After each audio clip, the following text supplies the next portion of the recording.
അന്ന് ഒറ്റമുറിയുള്ള വീട്ടിൽ 5-10 പേർ ഒരുമിച്ച് താമസിക്കുന്നു. ഇന്ന് 5-10 മുറിയുള്ള വീട്ടിൽ 2 പേർ മാത്രം താമസിക്കുന്നു. അന്ന് 1000 പേരെ സഹായിച്ചവനെ ആരും അറിയാതെ പോകുന്നു. ഇന്ന് ഒരാളെ സഹായിച്ചവനെ 1000 പേരറിയുന്നു. അന്ന് അരച്ചാൺ വയറിനു വേണ്ടി നമ്മൾ കിലോമീറ്ററുകളോളം പോയി ജോലി ചെയ്യുന്നു.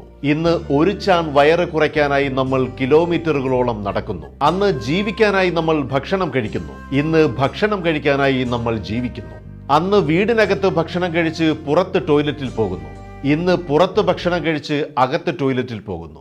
അന്ന് മാനം മറയ്ക്കാനായി നമ്മൾ വസ്ത്രം ധരിക്കുന്നു. ഇന്ന് മാനം തുറന്നു കാട്ടാനായി നമ്മൾ വസ്ത്രം ധരിക്കുന്നു. അന്ന് കീറിയ വസ്ത്രങ്ങളും തുന്നിയെടുത്ത് നാം ഉപയോഗിക്കുന്നു. ഇന്ന് തുന്നിയെടുത്ത വസ്ത്രങ്ങൾ നാം കീറിപ്പറിച്ചുപയോഗിക്കുന്നു. അന്ന് അധ്യാപകരുടെ കയ്യിൽ നിന്നും അടി കിട്ടാതിരിക്കാൻ കുട്ടികൾ പ്രാർത്ഥിക്കുന്നു.